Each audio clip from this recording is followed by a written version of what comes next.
নেতা সহ শতাধিক যারা কর্মী যোগ দিয়েছেন, যারা গত নির্বাচনে বিধানসভা নির্বাচনে যারা সংযুক্ত মোর্চা থেকে লড়েছিলেন, বলবেন?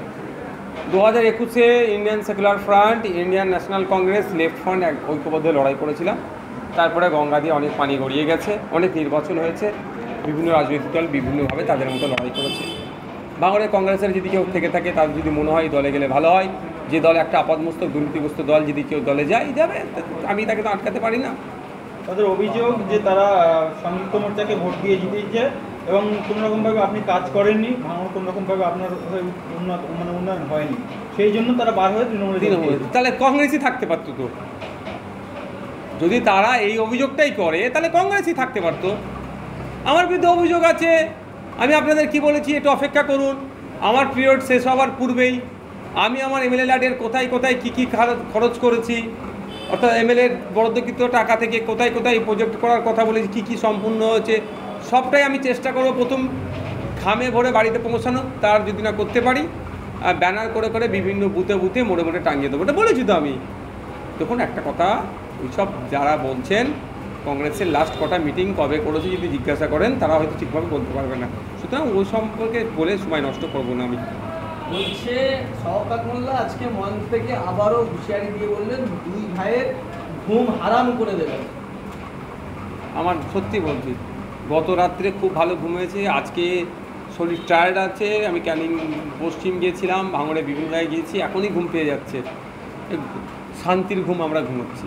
একটা কথা বলি, শওকত মোল্লা ডায়লগ দিলেও শওকত মোল্লা দলের নেত্রীর ঘুম কতটা ভালো হচ্ছে, কি আইসেট ফোবিয়াতে ভুগছে তাদেরকে জিজ্ঞাসা করুন।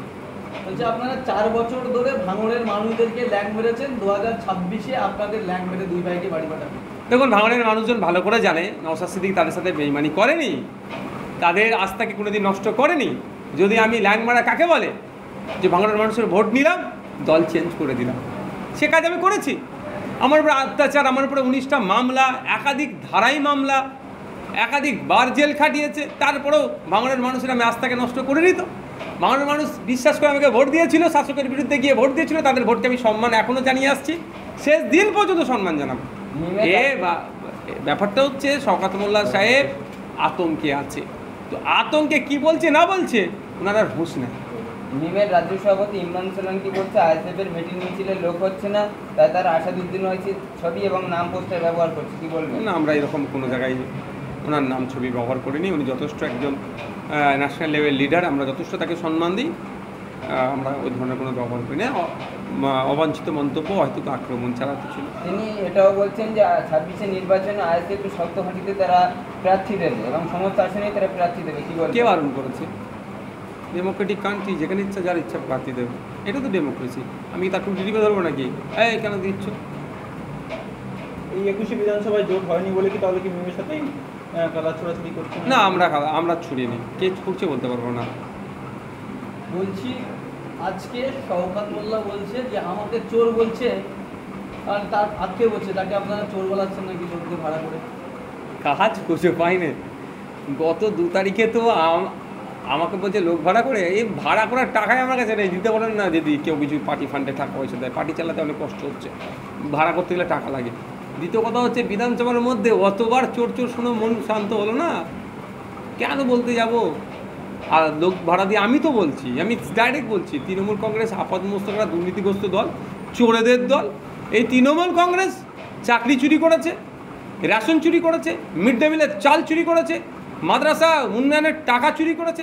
এই তৃণমূল কংগ্রেস হচ্ছে চোরেদের দল, শওকত মোল্লা চোরেদের দলের একজন। আমি বলছি, লোককে দিয়ে কেন আমি বলাতে যাবো? অত খারাপ সময় আমার আসেনি, আমি ডাইরেক্ট বলবো যা বলার। শওকত মোল্লা এটাও বলেছে, এদের জন্য গাড়িতে লাঠি নিয়ে ঘুরতে হবে, আইন হাতে তুলে নেবে। আইন বিচার ব্যবস্থা কি মান্যতা দেয় না? ভাবছে এখন সামনে পিছনে সিকিউরিটি আছে, দিদি দাদার হাত আছে, ভাবছে ধরাকে সরা মনে করছে নাকি? সব যোগ্য জবাব মানুষ গণতান্ত্রিক প্রক্রিয়ায় দেবে। বলছে আজকে 50,000 মিছিলের লোক দেখে ওদের হচ্ছে এবারে দিদিকে বলবো এবারে হচ্ছে এটা তালাশিরি করতে, ওরা তো চোখে দেখতে পায় না, কানে শুনতে পাচ্ছে আওয়াজ। আমি তো পাঁচিল সিঁড়ির কথা বলেছিলাম, যারা পাঁচিল টপকাতে কৃতকার্য হবে তাদেরকে দেওয়া হোক, কারণ তৃণমূল কংগ্রেসের নেতারা তো সিডি সিবিআইকে দেখলি পাঁচিল টপকায়। বেচারি জীবন কৃষ্ণ সহ পাঁচিল লোক করতে পারেনি, ওই জন্য পাঁচিল শ্রীর প্রকল্পের কথা বলেছিলাম। 50,000 লোক কতটা জায়গায় ধরে, কতটা হয়, একটা লোক দাঁড়াতে গেলে কত স্কোয়ার ফিট জায়গা নেয়, একটা লোক বসলে কত স্কোয়ার ফিট জায়গা নেয়, সরকার সাহেব জানেন কি? যদি না জানে হিসাব আমি জানিয়ে দেবো, তারপরে বলতে বলবো। আপনি নাকি তবে আমি সারাদিন তো বাংলায় ঘুরলাম, সেকেন্ড হাফে দেখলাম বাংলার কোথা থেকে 50,000, ওনার কথা অনুযায়ী আমি ধরে নিচ্ছি 5,000 পুরো 50,000 করে, যে কোথা থেকে লোক এসছে না আসছে আমরা ভালো করে জানি। বলছি আবার আজকে অভিযোগ করা হয়েছে যে আপনি বিজেপির কাছ থেকে কোটি কোটি টাকা নিয়েছেন। আগামীকাল বেলা 11টার সময় কলকাতা ধ্যানশাল কোর্টে আপনারা উপস্থিত হবেন, আমি অনুরোধ করব। শওকত মোল্লা সাহেব আর শওকত মোল্লা সাহেবের এক শুভাকাঙ্ক্ষী যিনি আছেন তার বিরুদ্ধে মানহানি মামলা আমার নামে অভিযোগ করেছে না, আগামীকাল 11টার সময় আপনারা কলকাতা ধ্যানশাল কোর্টে আসবেন।